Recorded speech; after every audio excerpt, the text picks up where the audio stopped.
Maka saya katakan, kalau orang ngerti, orang paham, pasti dia akan amalkan. Tapi kenapa orang mencaci maki itu? Tuhan itu nggak tuli, ngapain dikeraskan? Memang nggak ngerti, nggak paham.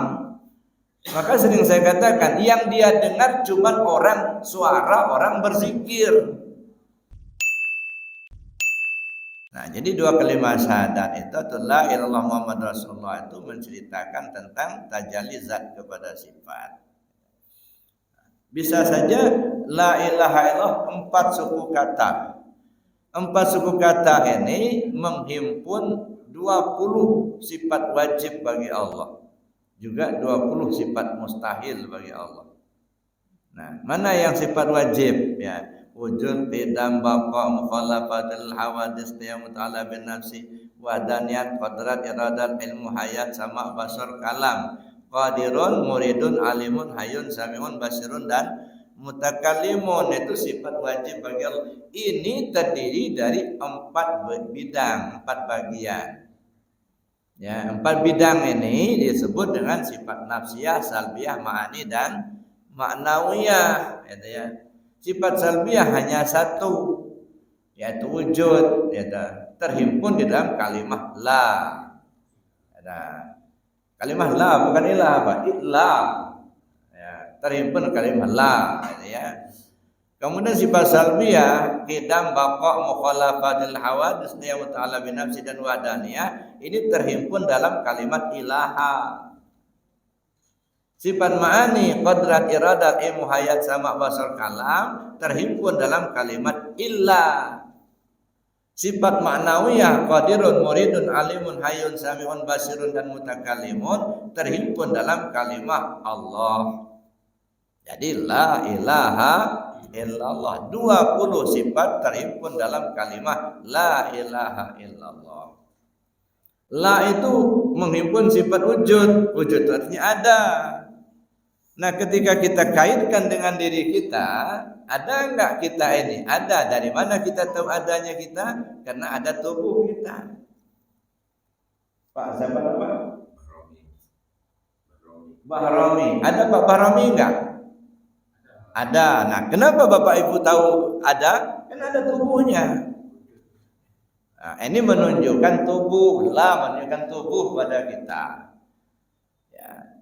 Ilaha menghimpun sifat salbiyah, qidam, baqa, mukhalafatul hawadis, qiyamut ala bin nafsi, dan wahdaniyah. Ini enggak kelihatan dan ini bukan sifat yang melekat pada zat, tetapi sifat khabariyah saja, menceritakan segala sesuatu yang tak pantas bagi Allah. Namanya juga sifat salbiyah, salbun, menafikan. Ya. Qidam itu terdahulu. Seperti apakah bentuk terdahulu itu? Enggak ada bentuk. Cuma hanya cerita, mengkhabarkan saja.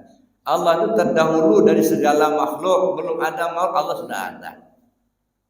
Contohnya, misalnya, ya, meja ini baru, umpama meja ini baru. Mana bentuk baru itu? Enggak ada. Hanya menceritakan bahwa meja ini tidak usang, gitu. Nah, dari mana kita tahu itu? Hati kita yang yakin. Sebab mata nggak bisa melihat. Ya, nggak melihat bagaimana bentuknya qidam itu, bentuknya baqa itu nggak kelihatan. Dia hanya diyakini dengan hati. Nah, karena itu maka ilaha menunjukkan hati pada kita. Ilah menghimpun sifat ma'ani. Ma'ani itu apa? Qadrat, iradat, hayat, sama, basar, kalam. 6 sifat tergantung sama hayat. Kan sifat ma'ani kan 7, ya tak? Nah, tetapi sifat yang lain atau 6 macam sifat, qadrat, iradat, ilmu, sama, basar, kalam, itu sangat tergantung dengan hayat. Ada hayat maka muncullah qadrat, iradat, ilmu, sama, basar, kalam. Ya. Pada apa?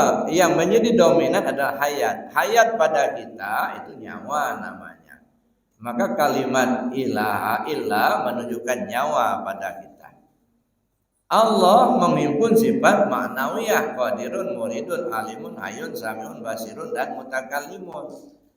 Ya, dan ini tersembunyi, tidak nampak ke permukaan. Dia ada tapi tidak nampak ke permukaan. Nah, jadi wujud apa fizihni ya, tetapi tidak wujud pada kharij. Artinya ada pada pikiran, ada pemahaman, tapi tidak ada pada kenyataan zahirnya.